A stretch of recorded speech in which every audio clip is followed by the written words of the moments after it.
My name is Nick Brand. I'm the Director of Corporate Programs at the Chicago Council on Global Affairs, and thank you all for joining us this evening.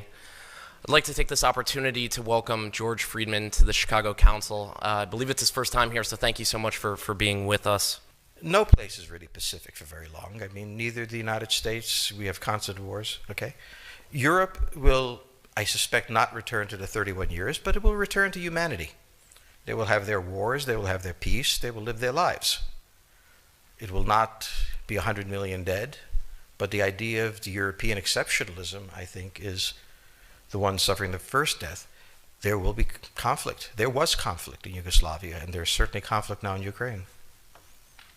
As to the relationship to the United States, we no longer have a relationship with Europe. We have a relationship with Romania, we have a relationship with France. There is no Europe to have a relationship with. Yes, the gentleman in the fourth row over here. Excuse me, by the way, I'm a subscriber. Is Islamic extremism really the major threat to the United States, and will it die on its own, or will it keep growing?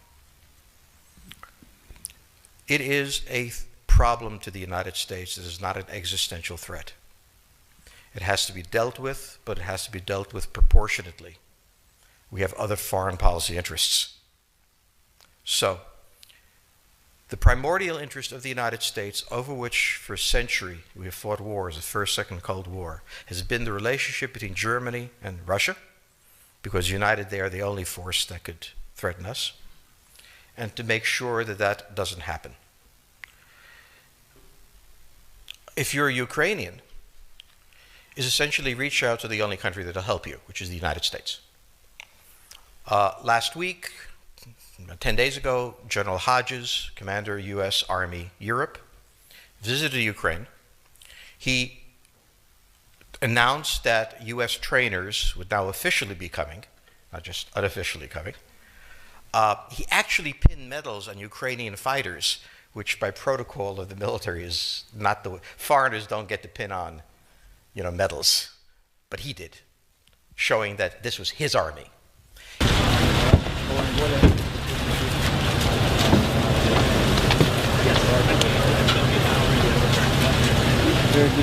Дуже радий вас зустріти. Бригадний генерал Куц, він головний лікар всіх сухопутних військ США в Європі. Заступник начальника центру з клінічної роботи, з лікувальної роботи. Deputy Commandant. Вам за те, що ви дозволили нам відвідати вас. Вибачте ще раз, що ми перебили вам ваш час. This is the symbol for U.S. Army Europe. Це є знак сухопутних військ США в Європі. And on the back it says presented for excellence. І на звороті там сказано, що вручено особисто головнокомандуючим сухопутних військ США в Європі за високі досягнення, за чудову підготовку. Okay. I'm proud of your service for your country. Я горжуся вами, горжуся вашою службою на благо свого народу і своєї держави. He then left, and in the Baltics announced that the United States would be pre-positioning armor, artillery, and other equipment in the Baltics, Poland, Romania, and Bulgaria, which is a very interesting point. So the United States, and now yesterday the United States announced that it would be sending weapons. Tonight, of course, they denied it, but they are. The weapons will go. In all of this, the United States has acted outside the context of NATO. Because NATO has to have a 100% vote. Any one country can veto anything. And the Turks will veto it just for giggles. The point is that the United States is prepared to create a cordon sanitaire around Russia. Russia knows it. Russia believes that the United States intends to break the Russian Federation. I think that, as Peter Lorre put it, we don't want to kill you, we just want to hurt you a little bit. Either way, we are back in the old game. And if you go ask a Pole or a Hungarian or a Romanian, they live in a totally different universe from a German. And they live in a totally different universe from a Spaniard. So there is no commonality in Europe. But if I were a Ukrainian, I would do exactly what they're doing. Try to draw the Americans in. The United States has a fundamental interest. It controls all the oceans of the world. No power has ever done that. Because of that, we get to invade people and they don't get to invade us. It's a very nice thing. Maintaining control of the sea and control of space is the foundation of our power. The best way to defeat an enemy fleet is to not let it be built. The way the British managed to make certain that no European power could build a fleet was to make sure the Europeans were at each other's throats. The policy that I would recommend is the one that Ronald Reagan adopted toward Iran and Iraq. He funded both sides so they would fight each other and not fight us. This was cynical. It was certainly not moral. It worked. And this is the point. The United States cannot occupy Eurasia.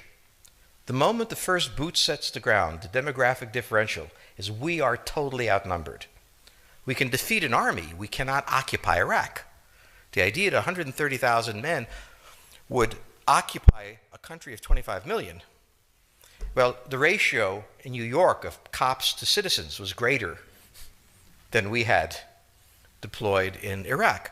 So we don't have the ability to go across, but we do have the ability to first support various contending powers so they concentrate in themselves with political support, some economic support, military support, advisors, and in extremis do what we did in Japan, in Vietnam, in Iraq, and in Afghanistan, spoiling attacks.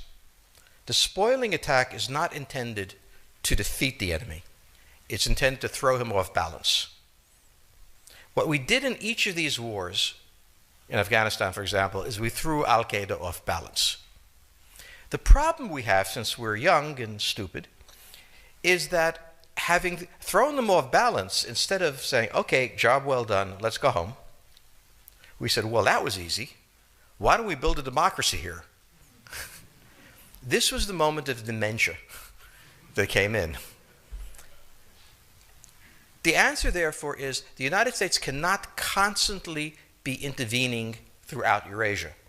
It must be selectively intervening and very rarely. That is the extreme moment. We cannot, as the first step, send American troops. And when we send American troops, we have to clearly understand what the mission is, limit it to that, and not develop all sorts of psychotic fantasies. So hopefully we've learned that this time. It takes a while for kids to learn lessons. But I think you're absolutely right. We cannot, as an empire, do that. Britain didn't occupy India. It took various Indian states and turned them against each other and provided some British officers for an Indian army. The Romans did not send vast armies out there. It placed kings like, various kings it created under the emperor, and those kings were responsible for maintaining the peace. Pontius Pilate was an example. So empires that are directly governed by the empire, like the Nazi Empire, fail. No one has that much power. You have to have a level of cleverness. However, our problem is not yet that. It is actually admitting that we have an empire. So we haven't even gotten to that point where we don't think we can kind of go home and it'll be over and done. And so we're not even ready for chapter 3 of the book. Next question, please. The question on the table for the Russians is, will they retain a buffer zone that's at least neutral? Or will the West penetrate so far in the Ukraine that they're 70 miles away from Stalingrad and 300 miles away from Moscow? For Russia, the status of Ukraine is an existential threat. And the Russians cannot let go. For the United States, in the event that Russia holds onto the Ukraine, where will it stop? Therefore, it's not an accident that General Hodges, who's been appointed to be blamed for all of this, It's talking about pre-positioning troops in Romania, Bulgaria, Poland, and the Baltics. This is the intermarium, from the Black Sea to the Baltic, that Pilsudski dreamt of. This is the solution for the United States.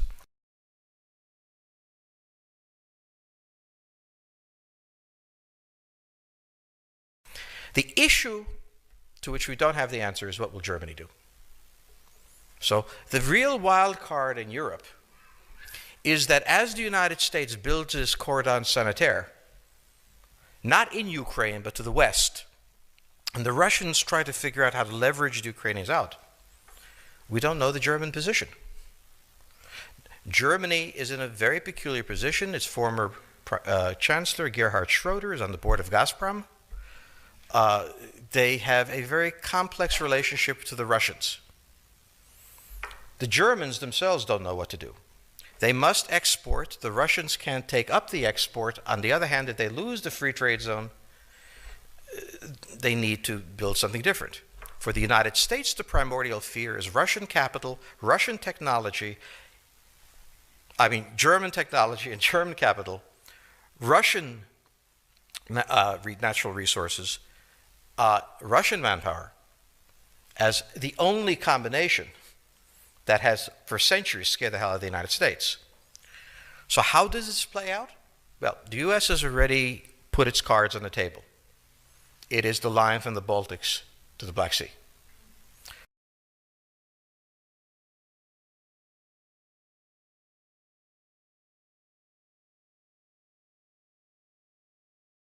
For the Russians, their cards have always been on the table. They must have at least a neutral Ukraine, not a pro-Western Ukraine. Belarus is another question. Now, whoever can tell me what the Germans are going to do is going to tell me about the next 20 years of history. But unfortunately, the Germans haven't made up their mind. And this is the problem of Germany always. Enormously economically powerful, geopolitically very fragile, and never quite knowing how to reconcile the two. Ever since 1871, this has been the German question, the question of Europe. Think about the German question, because now it's coming up again. That's the next question that we have to address. And we don't know how to address it. We don't know what they're going to do. And unfortunately, that's all we have time for this evening.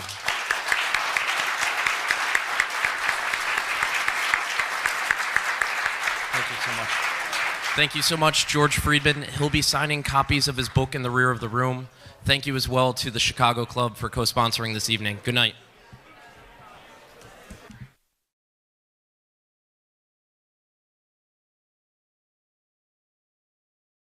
And I also understand that one of the complications is the Europeans, who are very dependent on the Russians for energy supply and business relationships. But they also need to recognize that if Putin is not stopped now, we could find ourselves in a real conflict with Russia down the road. Well, actually, let me jump in right there. Germany, arguably the strongest power in Europe, at least economically. Right. There's been criticism that Angela Merkel and others haven't been aggressive enough. What do you think of that? Do you think Germany's been as aggressive as they should be? I'm quite an admirer of Chancellor Merkel, and I heard her statement when she was with President Obama in Washington. I thought it was a very good statement. But now we need to have tougher sanctions, and I'm afraid at some point this is going to probably have to involve oil and gas. The Russian economy is vulnerable. 80% of Russian exports are in oil, gas, and minerals. People say, well, the Europeans will run out of energy. Well, the Russians will run out of cash before the Europeans run out of energy.